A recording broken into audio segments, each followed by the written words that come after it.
गुरु गुरु नहीं है जो आपके जीवन के अंदर में भक्ति का अंकुर न बो दे। और जो गुरु लोग शिष्य को अपना ही फोटो पकड़ा देते हैं कि जाओ बेटा मेरी ही वजह और दो के श्लोक बता देंगे, गुरु ब्रह्मा गुरु विष्णु गुरुदेव महेश्वरा, कह देंगे गुरु गोविंद खड़े करके लागू पाए। लेकिन एक बात को नोट कर लेना कि ईश्वर से बढ़कर के कोई नहीं हो सकता है।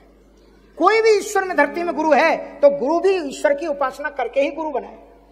रामचरितमानस में विश्वामित्र जी के पास में राजा जनक का निमंत्रण आया तो विश्वामित्र जी ने सजल नेत्रों से राम और लक्ष्मण को देखा, बोले this is not respect for me, ये निमंत्रण मेरे लिए नहीं क्योंकि आप मेरे साथ आपका। अगर मैं इन चंदन को उतार लूं, इन कपड़ों को उतार दूं और पैंट कपड़े पहन करके खड़ा हो जाऊं चौराहे पर, फिर देखो कितने लोग पांव पड़ते हैं हमारे, फिर देखो कितने रिस्पेक्ट देते हैं, कितनी दक्षिणा देते हैं। बिगड़ गया ये पहले वो बता बाबा वहां पर वो श्री जी परम वो मंदिर नहीं बना बड़ा वाला, ये वहीं का मानता, देखो कैसा बिगड़ के घूम रहा है। इसलिए अगर किसी का सम्मान गुरु का है उस ईश्वर से है। घर में कभी भी चित्र लगाओ तो ध्यान रखना, सच्चा गुरु कभी नहीं कहेगा कि भगवान से ऊपर हमारा फोटो टांग दो, कभी नहीं कहेगा। इसलिए कभी भी भगवान से ऊपर गुरु का फोटो मत लगाओ। तुम जिन दो को पढ़ते हो ना, गुरु गोविंद दो खड़े काके लागू पाए, बलिहारी गुरु आपकी गोविंद दियो लिखाए, वो कबीर ने तब कहा है जब गुरु के बताए हुए रास्तों से चल करके उसका ईश्वर सामने प्रकट हो गया। अब उनके सामने है कि उनके बताए हुए अनुष्ठान से ये राम जी सामने खड़े, किसको प्रणाम करूं? बोले सबसे पहले उस गुरु को धन्यवाद दो कि गुरु जी तुम्हारे बताए हुए रास्ते से राम आ गए हैं। ऐसे गुरु को प्रणाम पहले करो जिसके रास्ते पर भगवान भगवान है। इसलिए गुरु न सच्चात, वह गुरु भी गुरु नहीं है। राजा बल की कथा देखो, शुक्राचार्य जी की आंख फूट गया। गुरु न सच्चात सजनों न सच्चात, वो आपके सगे संबंधी नहीं है कि आप कहो कि चलो हम कथा करवा रहे वृंदावन में, महाराज जी कथा करें। अरे महाराज जी कथा था तो आजकल धंधा हो गया, कथा है तो कीर्ति, चलो वो तुम अपना काम धाम देखो, वो जान दो। वो आपका रिश्तेदार नहीं है जो आपको सत्संग रूप से रोके भगवान के पास आने। गुरु ने सच्चात सजनों ने सच्चात, पिता ने सच्चात, जननी ने सच्चात साक्षात, वह माता पिता नहीं है जो अपने संतान को हाथ जोड़ करके भगवान के चरणों में बैठना न सिखाए। माता पिता बालिकन पढ़ावे और उदर भरे सोई धर्म सिखावे। ऐसे माता पिता की गोस्वामी जी निंदा करते हैं। पिता न सच्चात जननी न साक्षात, दैवम न तुष्यान न पतिश्च सच्चात, वह दैव नहीं है। गोस्वामी तुलसीदास जी ने कितने देवताओं का वंदन मंगलाचरण में किया बिना पत्रिका में, लेकिन हर एक देवता से क्या मांगा? गणेश जी की वंदना कर रहे हैं। गणेश जी क्या देते हैं? बोले विद्या वारिधि बुद्धि विधाता। So Ganesh ji started to ask, do you want to wisdom, ज्ञान चाहते हो, धन चाहते हो? बोले नहीं, इसके लिए मैंने आपकी प्रार्थना नहीं की है। बोले तब किस लिए प्रार्थना की है? बोले मांगती तुलसी दास कर जो, मांगती तुलसी दास कर जो, बसहि राम सिय मानस मोह, बसहि राम सिय मानस जोरी। ये तुलसीदास तुम्हारे सामने हाथ जोड़ करके केवल यही मांगता है कि हमारे जो इष्ट देव हैं श्री सीताराम जी को मेरे दिल में उतार दो। ये चाहिए मुझे, धन नहीं चाहिए, रिद्धि सिद्धि नहीं चाहिए। मांगत तुलसीदास से कर जोरे, बसहु राम सिय मानस मोरे। शंकर जी की उपासना क्यों बताई? उत्तर हाँ, इसलिए हम शिव की उपासना करते हैं कि शिव सेवा करे फले सुत सोई, और अविरल भगति राम पद हो। वही देवता है तुम्हारे लिए जो भगवान के चरणों में आपको दैवम नतस्या नपतिश्च सस्यात्, और वही तुम्हारा मालिक, वही तुम्हारा पति। पति के अर्थ दो हैं, स्त्रियों के लिए पति जो उसका पति है, और संसार में काम करने वालों का जो जिस फैक्ट्री में है या जिस ऑफिस में है उनका जो पति है, स्वामी है, उनसे जो बड़ा है वही स्वामी है, जो अपने भक्तों को जब अपने कथा कराए तो उनसे भी कहते बेटा काम धंधा तो लगा रहेगा, तुम सब भी कथा में बैठो। गंज मसौदा में कथा हो रही थी और मंडी में कथा थी, 11 दिन की मंडी में कथा थी, और सब मंडी के लोगों ने मिलकर के करवाई। तो उनके कर्मचारियों ने सीधे स्पष्ट हंगामा कर दिया। हजारों की संख्या में कर्मचारी थे। बोले महाराज क्षमा करें, ये 9 दिन तक 11 दिन तक जब तक महाराज जी की कथा चल रही है तब तक हम लोग भी मल्लाह का काम नहीं करेंगे। निपकाओ के वहां के बोले उठा के वहां दर्द हो, वहां के उठा दर्द हो, वहां दर्द हो, हम भी पूरे दिन कथा ही सुनेंगे, दूसरा कोई काम नहीं करेंगे। और सब सेठों ने खुश होकर के कहा कि तुम्हारे इस महीने की दुगनी नौकरी का वेतन मिलेगा। कथा सुनो, ये है स्वामी कि अपने सेवकों को ले जाए कि चलो बेटा तुम भी चलो, तुम भी ये करो। दैवम न तस्या न पतच्च सस्यात् न मोचयद्या समुपेत मृत्युम। जो तुम्हारे मुक्ति के मार्ग को प्रशस्त न कर दे वह देवता नहीं है। ऋषभ देव जी महाराज को समस्त सिद्धियां प्राप्त हुई हैं, पर सिद्धियों को कोई भी प्रयोग नहीं किया, ठुकरा दिया सिद्धियों को। परमांश गति को वृत्ति को प्राप्त हो गए और एक पत्थर के टुकड़े को मुख में रख करके ना कुछ बोलते थे ना कुछ बोला, सो मरा। जंगल में रहे और स्नान संध्या आदि से, क्योंकि वो परमहंस संगतायाम, इसलिए ये श्रीमद् भागवत तो परमहंसों की संगता है। वो मलमूत्र आदि का जो विसर्जन करते थे, सहस्त्रों कोष तक उसकी सुरभि जाती थी, क्योंकि ईश्वर की आराधना के बल से सुषुप्त जीवन है, ये जागृत जीवन है। शरीर का उन्होंने त्याग किया है। जड़भरत जी महाराज ने अद्भुत राज्य का संचालन किया और योगे नामते तमत्तजाम, जैसा कि रघुवंश महाकाव्य में कहते हैं, शैशवे अभ्यस्त विद्यानाम यौवने विशेषणाम। भारत के चतुर्थ अवस्था आने पर सब कुछ छोड़ करके गंडका नदी के किनारे पुलहाश्रम में जाकर के वैराग्य का जीवन जीने लगे। बने पिरागा प्रभवंती रागिणाम। एक दिन वो संध्या वंदन कर रहे थे, एक घटना घटी कि एक हरणी एक धातु महानद्याम कृताभिषेक नयम का आवश्यको ब्रह्माक्षर मविगणानो मुहूर्त त्रय मुदकांत उपविवेशम। रात्रि के 3 पहर पहले वो उठे और नदी में प्रवेश करके संध्या वंदन उन्होंने शुरू किया। संध्या वंदन कर रहे थे, पाँव फट चुकी थी।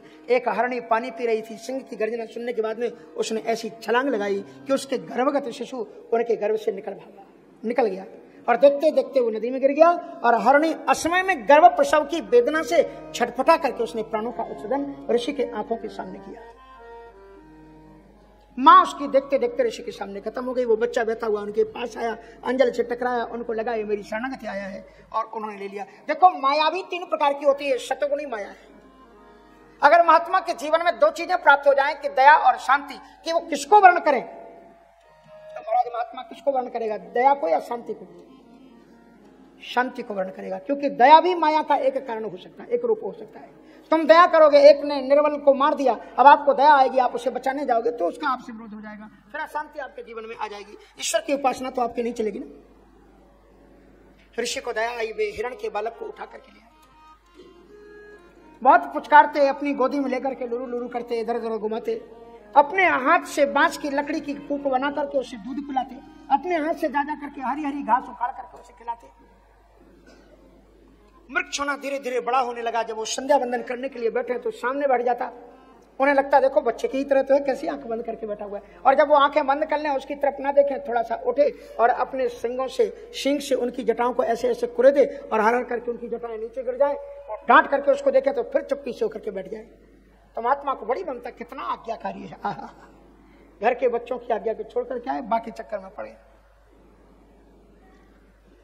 इसलिए बड़ी दुखद स्थिति में एक दिन यह हुआ कि हिरण का बच्चा बड़ा हुआ, और हिरण का बच्चा जब बड़ा हुआ तो उसके प्रजाति के लोग, जब मृगों का झुंड आया तो उसमें वो चला गया। ऋषि हाय हाय करके रोए। निम्नोच्चति भगवान सकल जगत क्षमोदय स्त्रियात्माद्यापि मम न मृग बधु न्यास आगच्छति। हाय हाय, वो हरणी जो अपने बच्चे को मुझे न्यास के रूप में दे गई थी, वो अभी तक लौट करके नहीं आया। मैं क्या करूं, ना पता ना जाने क्या हुआ होगा। कई प्रकार की आशंकाएं, कहीं बड़े झुंड ने मार ना दिया हो, रास्ता ना भूल गया हो, कुछ लग ना गया हो, कहीं गिर ना गया हो, कई प्रकार की पापम आशंकित सदा चिंतन करने लगे। पर हिरण तो हिरण में चला गया।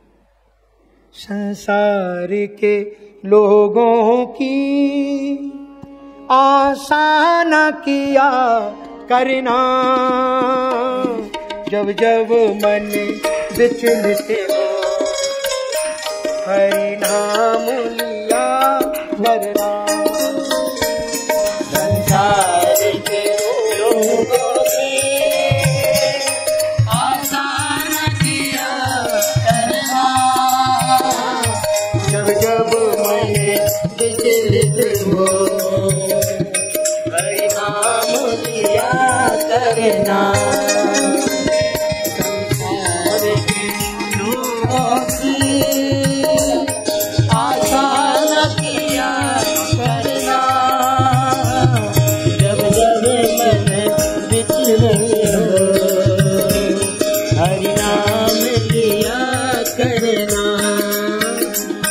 जीवन के समुंदर में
श्रीमद् भगवत गीता में कहते हैं कि अंत काले च कथम ज्ञासी नियतात्मा भी, अंत काल में किसे गाया जाए, किसे स्मरण किया जाए, क्योंकि अंते मति सागति।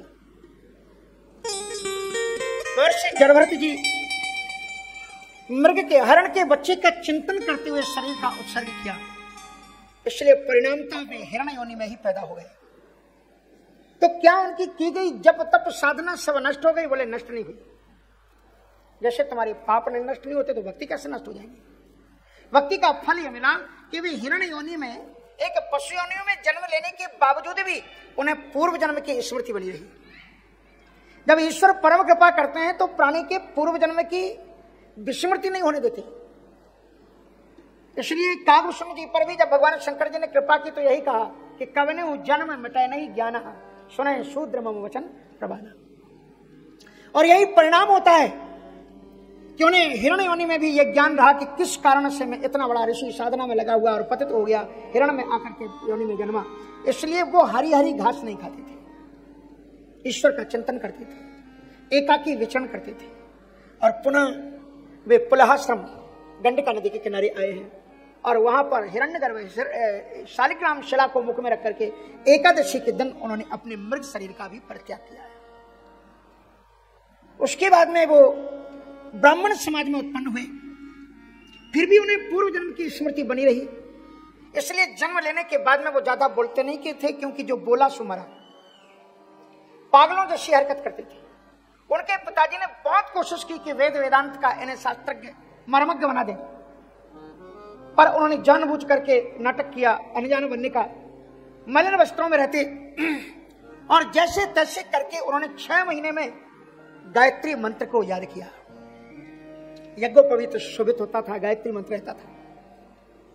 किसी बिल्ली को देखते तो म्याऊं म्याऊं करके उसके पीछे दौड़ पड़ते, किसी कुत्ते को देखते तो कुत्ते की तरह भौंकने की प्रवृत्ति करते हुए उसके पीछे।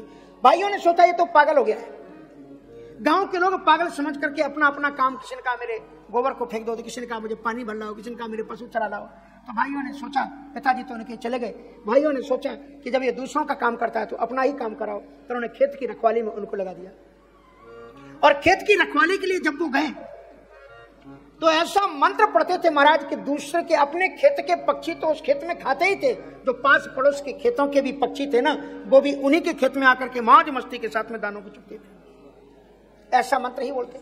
हमारे यहाँ महात्माओं में किसी मंदिर के पास से चले जा रहे हो और अगर ये एक कीर्तन हो रहा हो तो हमारे आचार्य जी भी पुराने अनुभवी हैं, ये बता देंगे इस कीर्तन का मतलब क्या होता है। सिया हरि नारायण गोविंदे रामा कृष्ण गोविंद, सिया हरि नारायण गोविंदे रामा कृष्ण गोविंद। बोलो संतों हरि हरि, मुख पे मुरली अदर धरी। बोलो संतों हरि हरि, मुख पे मुरली अदर धरी।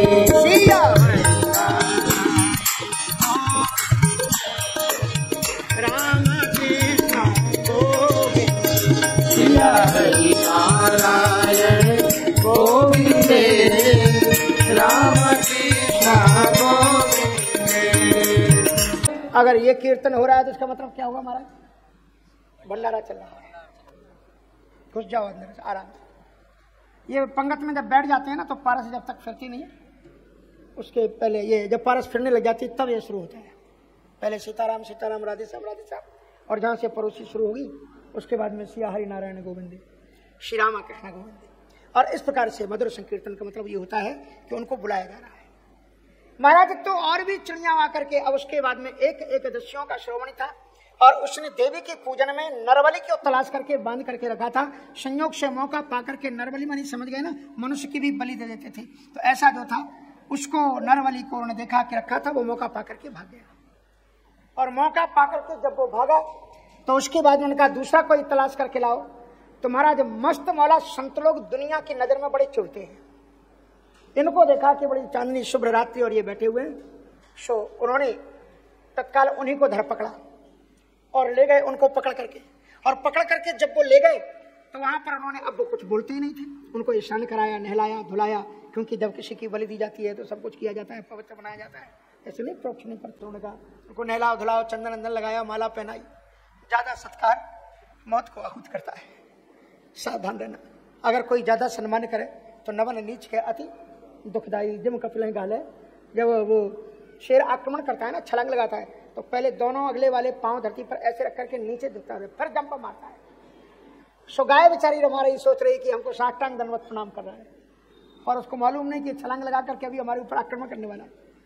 महाराज उन्होंने जो ही पूजित करके उनको चंदन लगाया, माला पहनाई, और जो ही तलवार निकाली तो भगवती जगत जननी जगदम्बा तत्काल उसी मूर्ति श्री विग्रह से फाड़ते हुए निकली, और पूजित तलवार को उठा करके पहले उस संत की बलि देने वाले जितने भी दस्यु खड़े, एक एक के सिर उन्होंने काट डाले, और उसके बाद में संत को उठा करके अपने हृदय से लगाया और सूंघा, उन्हें सत्कार दिया, वात्सल दिया, और माँ का वात्सल्य प्राप्त करके वो आगे चले। तो महाराज जड़भरत जी महाराज को जब उन दैत्य दस्युओं ने उनकी बलि चढ़ानी चाहिए, तो उसी समय भगवती के प्रतिबिंब से साक्षात भगवती का आविर्भाव हुआ, और उन्होंने उन दस्युओं को मार करके संत की रक्षा की।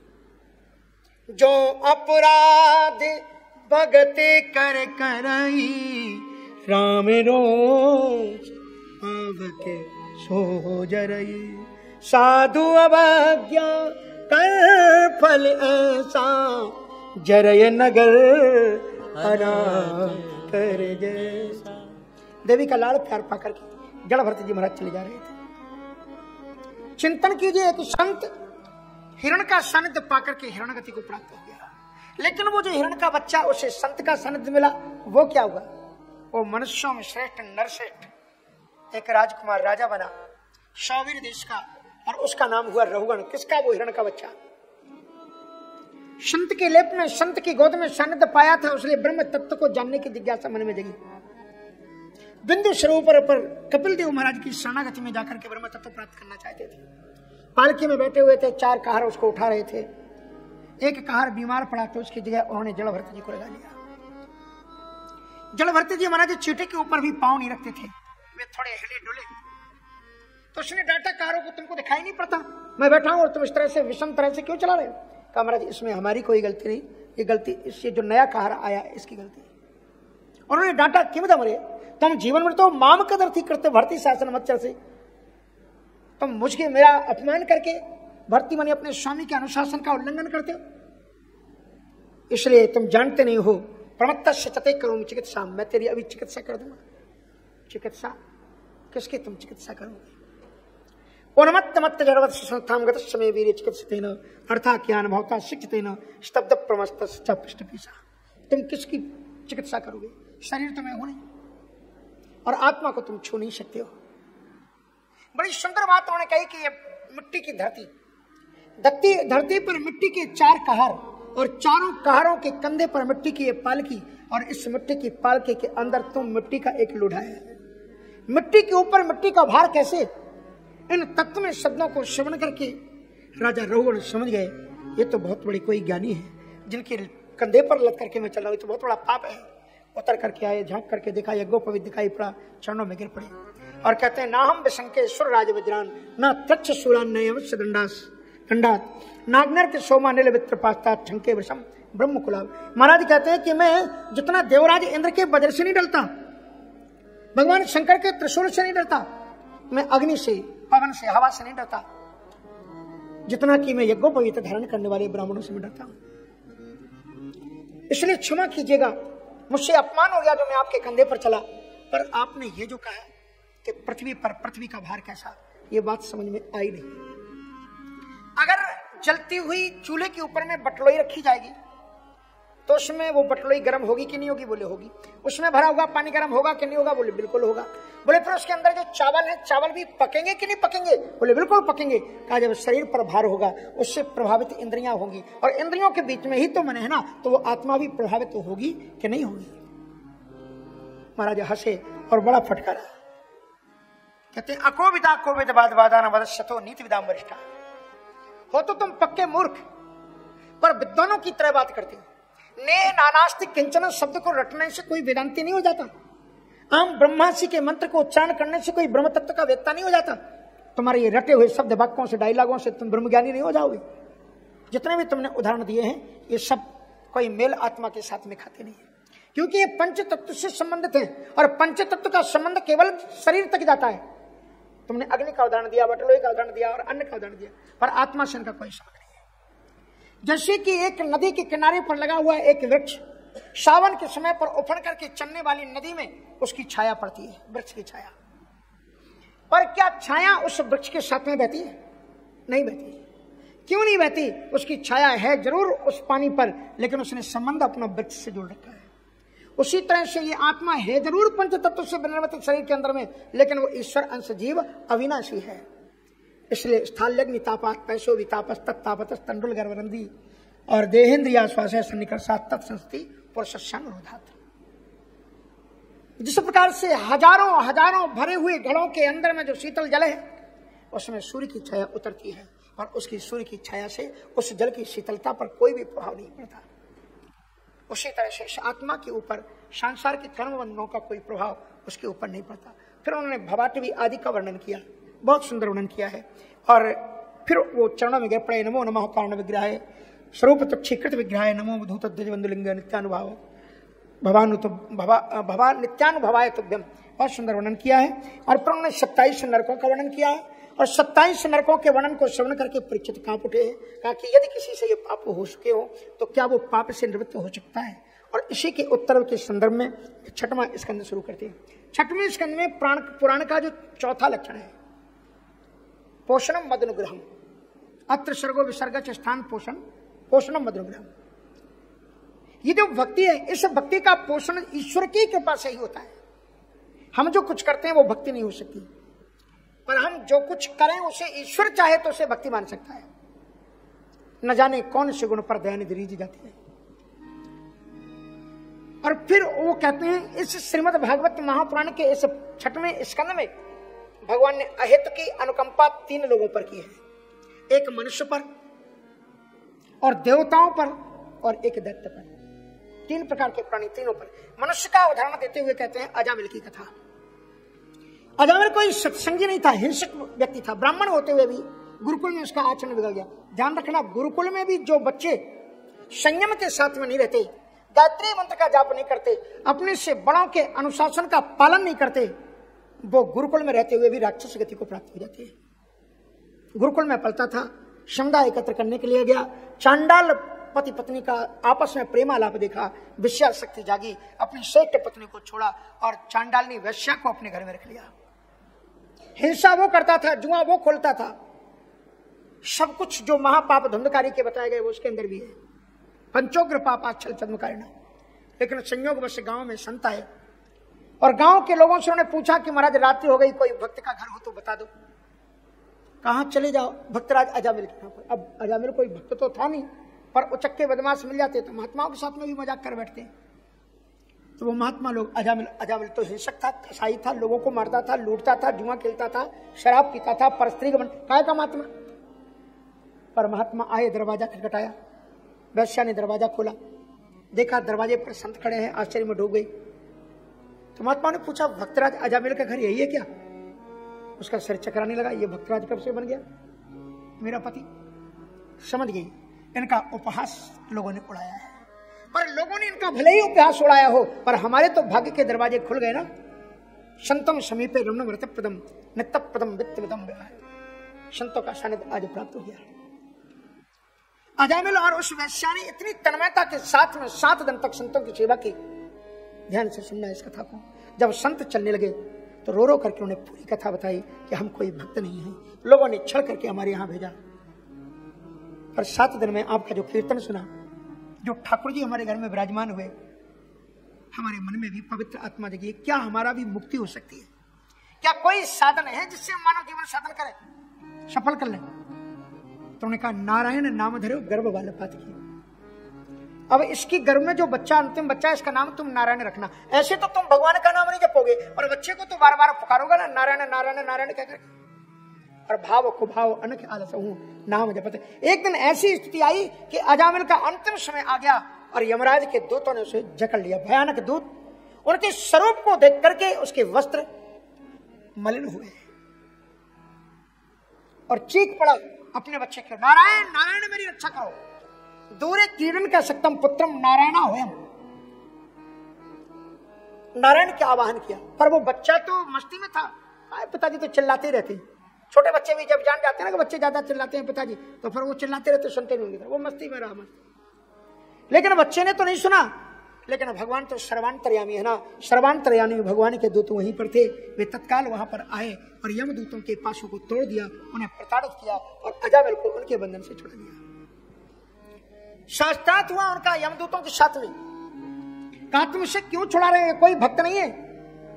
अगर तुम ये सोचते हो कि नारायण का नाम पुकार रहा है तो गलती है आपकी। ये नारायण को नहीं, ये अपने बच्चे को पुकार रहा है। वो उसका बच्चा बाहर खेल रहा है ना, उसका नाम नारायण।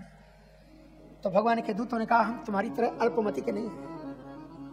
इसके बच्चे का नाम नारायण अभी 2-4 वर्ष से रख दिया गया है, लेकिन ये मेरे भगवान का नाम तो अनंत युगों से है, इसलिए 2-4 दिन से रखा गया इसके बच्चे का नाम। इसका कैसे नाम हो जाएगा? इस नाम पर तो अधिकार मेरे भगवान का ही है। भगवान का नाम आप जप करके भजो तो भी कल्याण होगा, और अनजाने में जपो तो भी कल्याण होगा। अग्नि में हाथ आप जान करके डालो तो भी जलाएगी, और बिना जाने अगर डाल दो तो क्या करेगी? तो भी जलाएगी। तो भगवान का नाम भाव कुभाव अनक आलस हूं, नाम जपत मंगल दिस दिस। उनसे छुड़ा दिया। यमदूत तो प्रताड़ित होकर के यमराज जी के पास पहुंचे। हमारा जी इस रखा इस्तीफा, आज से हम आपकी नौकरी ज्वाइन कर रहे हैं। बोले हम आपकी नौकरी करें और पिटे भी? कितना पापी था, उसको पकड़ के ला रहे थे, नारायण के दूतों ने मुझे मारा। भगवान ने कहा मत जाओ हरि गाई, जिनकी गुरु दीक्षा हो गई हो, जो तिलक धारण करते हो, जो भगवत नाम उच्चारण करते हो, जिनके गले में कंठी हो, यश गले नास्ति कंठी सोनरः मूढ़ मानसः अन्नम विष्टा जलम मूत्रम पीयूष मधुरम भवेत्। ऐसे प्राणी को मेरे पास में मत लाना। जिह्वान अभक्ति भगवत गुण नाम ध्येयम, ऐसे प्राणी को मेरे पास में लाना जिसकी जीव से कभी भगवत नाम ना निकलता हो। चेतश्च न स्मरत चरणारविंदम, जिसके चित्त में कभी भगवान का चिंतन नहीं आता। जिह्वान अभक्ति भगवत गुण नाम ध्येयम चेतश्च न स्मरत चरणारविंदम कृष्णाय नो नमति श्री एकदापि ताना नैद्यमस्तो कृत वृष्टि कृत्यान। जो भगवान के मंदिरों को देखकर, संत सत्पुरुषों को देख करके, श्री विग्रहों को देख करके जिस अहंकारी का मस्तक नहीं झुकता, उस पापी को पकड़ करके मेरे पास लाना। उन्होंने भागवत धर्म का उपदेश देते हुए कहा कि संसार में इस भागवत धर्म को बहुत कम लोग जानते हैं, और बताते हैं केवल 12 लोग ही हैं। म्रियमाणो हरेर नाम गणन पुत्रोपचारितम अजामिलोपिगाधाम किम पुनः सिद्ध्यागण। आभास मात्र से ये नाम मुक्ति देने वाला है। वो नाम का जप नहीं कर रहा था, बेटे का नाम पुकार रहा था, और बेटे के नाम के ब्याज से परमात्मा का नाम, इसे कहते हैं आभास मात्र से। गणन पुत्रोपचारितम अजामिलोपिगाधाम, अजामिल जैसा पापी भी परम धाम को चला गया। किम पुनः श्रद्धया गणन, और फिर हम अगर श्रद्धा भक्ति पूर्वक उसको गाएं, सुने, तो फिर उसके पुण्य की तो वर्णन ही कौन कर सकता है। भागवत धर्म को जानने वाले बहुत ज्यादा लोग नहीं। धर्मम तो साक्षात भगवत पुनीतम नवई विदुर ऋषयो नापि देवा। ये धर्म कोई मनुष्य की बताई हुई चीज नहीं है, भागवत की लिखी हुई चीज नहीं है, ग्रंथों की लिखी हुई चीज नहीं है। कहते हैं धर्मम तो साक्षात भगवत, ये धर्म की रचना साक्षात भगवान ने की है।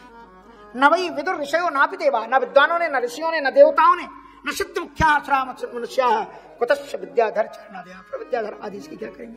और 12 महाभागवतों के नाम बताए कि भागवत धर्म को जानने वाले इस दुनिया में केवल 12 लोग हैं, उनके नाम सुन लीजिए। श्रीमद् भागवत में देते हैं स्वयंभूरि नारदा शंभु कुमारा कपिलो मनु प्रहलादो जनको बलिर्वैयासिकिर्वयम् द्वादशैते विजानीमो धर्मं भागवतं भटाः गुह्यं विशुद्धं दुर्बोधं यम ज्ञात्वा मृत्युमश्नुते।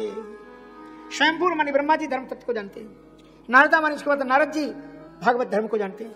स्वयंभू नारदा शंभु भगवान शंकर जी धर्म तत्व को जानते हैं। कुमारा मानी सनक सनंदन सनातन संत कुमार। कपिल मानी जिन्होंने देवहूति को उपदेश दिया। मनु जिन्होंने मनु स्मृति लिखी। प्रहलाद राजा जनक, भीष्म पितामह राजा बलि, और व्यासकिर मानी व्यास के पुत्र शुकाचार्य जी महाराज, और वयम, इन सबको मिलाकर के अपना भी नाम उन्होंने जोड़ा। और हम, इनके अलावा इस धर्म के साक्षात मर्म को जानने वाला कोई है नहीं। बोलो सच्चिदानंद भगवान की जय।